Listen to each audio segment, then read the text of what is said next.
बड़ी जल्दी उठ गया भोला। हाँ माँ, वो काम पे जाना है ना, फिर वहाँ से आने में देरी हो जाती है तो ठेले की सफाई करने का टाइम नहीं मिल पाता है।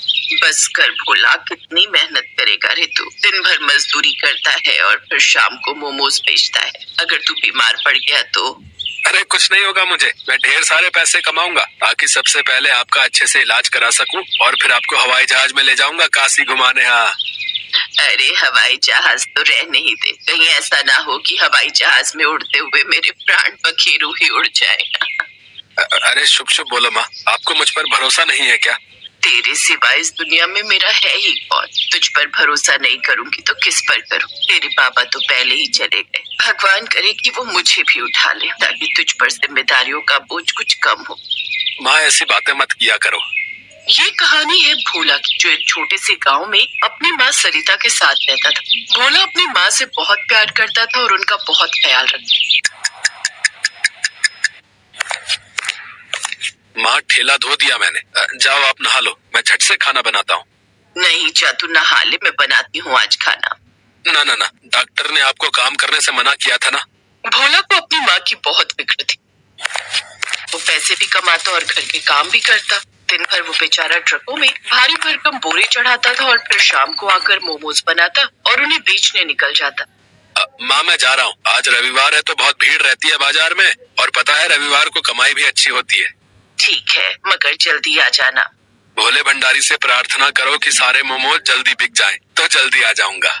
भोला ने अपना ठेला उठाया और बाजार की तरफ चल दिया। फिर बाजार पहुंचकर भोला ने अपना ठेला जमाया, तभी उसके ठेले पर एक आदमी आया।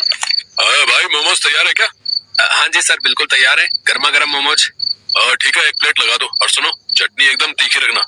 जी बिल्कुल, एक बार खाकर तो देखिए। जैसे उस आदमी ने पहला मोमो चटनी के साथ लगाकर खाया। अरे यार, तुम्हें कहा था कि चटनी फुल तीखी रखना। चटनी तो मैंने तीखी रखी है। अरे ऐसे तुम तीखी कहते हो? अरे ऐसे तो मेरा 5 साल का बच्चा ऐसे ही पी जाए। अगर तीखी चटनी नहीं है तो बंद कर दो अपना ये ठेला। वो आदमी बचे हुए मोमोज वहीं कूड़ेदान में फेंक कर चला गया। इस बात से बेचारा भोला बहुत दुखी हुआ। थोड़ी देर बाद एक औरत उसके पास आई।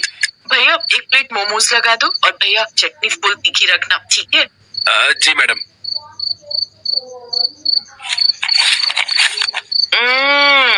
भैया मैंने कहा था आपसे कि चटनी फुल तीखी लगाना, और इससे बढ़िया तो मैं बर्फी खा लेती। पर मैडम ये तो काफी तीखी बनाई है मैंने। अरे ये क्या खाक तीखी बनाई है आपके मोमोज तो ठीक है, पर आपको चटनी बनानी नहीं आती। अरे आप चटनी तीखी बनाना सीखो पहले, बाद में लगाना ठेला। मैडम वो मेरे पैसे। किस बात के पैसे भाई? एक तो फीकी चटनी बना दी, ऊपर से पैसे मांग रहे हो। वो औरत भी भोला को सुनाकर चली गई। बहुत देर तक वो ग्राहकों का इंतजार करता रहा, पर कोई भी उसके ठेले पर नहीं आया। उधर घर पे लगता है आज भी भोला के मोमोज नहीं बिक रहे हैं, तभी तो वो अभी तक नहीं आया। हे भगवान, कितनी जिम्मेदारियां हैं मेरे भोला पर। मेरे इलाज के लिए पैसे कमाते कमाते मेरा भोला खुद सूख गया। हे शंभुनाथ, या तो मुझे उठा ले या फिर कोई चमत्कार कर दे, कोई चमत्कार कर दे भोले भंडारी। उधर बाजार में भोला अपने ठेले पर उदास बैठा था और मन ही मन सोच रहा था। ऐसे तो मुझे फायदा होने की बजाय नुकसान होता जाएगा। कमाई कुछ हो नहीं रही और फिर कल के लिए मैदा भी लेना है, सब्जियां भी लेनी है और माँ की दवाइयां भी खत्म होने को आ गई। क्या करूं अब मैं? भोला ये सब सोच ही रहा था कि तभी उसके ठेले पर एक बहुत ही सुंदर सी लड़की आई। हालांकि उसके कपड़े बहुत पुराने और मैले से थे। सुनिए, मुझे बहुत भूख लगी है, सुबह से मैंने कुछ नहीं खाया, मुझे थोड़े से मोमरिका दे दो ना। है क्या? मोमरिका? देखिए यहाँ मोमरिका नहीं मिलते हैं। झूठ बोल रहे हैं आप, ये रखे तो है इतने सारे। ये अरे ये तो मोमोज है। अच्छा, आप क्या इसे मोमोज कहते हैं, पर जहाँ से मैं आई हूँ इसे मोमरिका कहते हैं। अच्छा अच्छा, खैर बताओ कितनी प्लेट चाहिए, खाने हैं कि पैक कर दूं? नहीं नहीं नहीं, बस एक प्लेट यही खाऊंगी। और सुनिए, मेरे पास पैसे नहीं है। कोई बात नहीं, वैसे भी मुझे ये फेंकने पड़ेंगे, कोई आ ही नहीं रहा। आज आपको जितने खाने हैं खा लो, वैसे भी मैं कल से मोमोज बेचूंगा ही नहीं। काशवी ने मोमोज की प्लेट हाथ में ले ली और जैसे ही उसने पहला मोमोज लाल चटनी के साथ लगाकर खाया। क्या हुआ? चटनी तीखी नहीं है ना? पता है मुझे, सब यही सुनाकर गए हैं मुझे। अरे पूरी तीखी कर रखी है मैंने, पर लोगों को तो चटनी में आग चाहिए, आग। मेरी तो समझ में नहीं आता कि बाकी दुकानदार अपनी चटनी में तेजाब डालते हैं क्या? मुझे आप वो मारीची दिखाएंगे जो आप चटनी में डालते हैं? क्या मारीची? ये क्या होता है? होता नहीं, होती है वो हरी हरी जो सूख कर लाल हो जाती है। अरे जो चटनी में पड़ती है।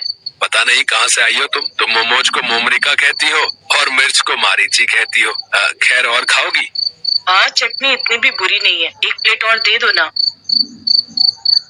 काशवी भूखी थी, इसी वजह से वो देखते ही देखते 3-4 प्लेटें मोमोज खा गई। फिर काफी देर बाद, तुम्हें जाना नहीं? अरे अपने घर जाओ। मेरा कोई घर नहीं है, मुझे मेरा घर छोड़ना पड़ा। यहाँ मेरा कोई घर नहीं है। मैं कुछ समझा नहीं। दरअसल जा मेरी बच्ची, हम सब मिलकर भी तुझे बचा नहीं पाएंगे। और माँ, अगर मैं एक बार परिलोक से बाहर चली गई तो मैं कभी वापस नहीं आ पाऊंगी।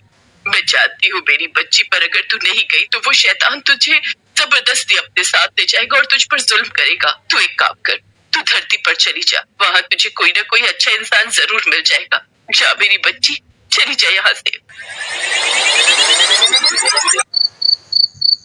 क्या तुम एक परी हो? हाँ, धीरे बोलो, पर अब मेरे पास मेरी जादुई शक्तियाँ नहीं है, इसलिए मैं तुम्हारी कोई इच्छा पूरी नहीं कर सकती। मेरी कोई इच्छा नहीं है, मैं एक परी से मिला, यही बड़ी बात है मेरे लिए। अगर मैं तुम्हारी कोई भी मदद कर सकता हूँ तो मुझे बताओ। तुम वाकई बहुत अच्छे इंसान हो। इच्छा मांगने की बजाय तुम मेरी मदद करना चाहते हो। अगर ऐसा ही है तो मुझे कुछ दिनों के लिए आसरा दे दो, मैं फिर कहीं ना कहीं अपना ठिकाना ढूंढ कर चली जाऊंगी।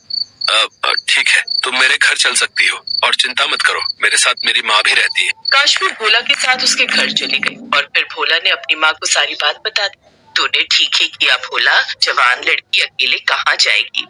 काशवी भोला और उसकी माँ सरिता का स्वभाव देखकर बहुत खुश थे। फिर उसी रात वो चुपचाप उठी और उसने अपने जादू से भोला के आंगन में मिर्च का एक पेड़ लगा दिया और देखते ही देखते उसमें चमकदार और सुर्ख लाल मिर्च निकल आई। फिर वो सरिता के पास गई और उसके माथे पर प्यार से हाथ फिराकर वहाँ से चली गई। फिर सुबह के वक्त, अरे ये क्या, मैं तो बिल्कुल ठीक हो गई। अब ना तो कोई कमजोरी है और ना ही कोई दर्द। सच में माँ? हाँ भोला, पर ये कैसा जादू है? और वो देख, ये मिर्च का पेड़ यहाँ कैसे आया? वो ना हो, ये जरूर मारीची का पेड़ है माँ, ये सब काशवी ने किया है। हाँ बेटा, उसी की कृपा है। जा भोला और उसे कहीं से भी ढूंढ कर ला। इतना सुनते ही भोला घर से बाजार की तरफ भागा। थोड़ी देर बाद उसे काशवी एक पेड़ के नीचे बैठी दिखाई दी। ये सारा जादू तुमने किया है ना? पर तुमने तो कहा था कि तुम जादू नहीं कर सकती। मैंने तुम्हारी परीक्षा ली थी और तुम उस परीक्षा में पास हो गए। अच्छा, एक और एहसान करोगी मुझ पर? नहीं, मेरा जादू खत्म हो गया। मुझे तुम्हारा जादू नहीं बल्कि तुम्हारा साथ चाहिए, हमेशा हमेशा के लिए। बोलो, शादी करोगी इस मोमो वाले से? भोला की बात सुनकर काशवी शर्मा गई। कुछ दिनों बाद दोनों ने शादी कर ली। अब काशवी अपनी जादुई मिर्च से मोमोज की लाल चटनी बनाती और भोला मोमोज। और फिर एक दिन,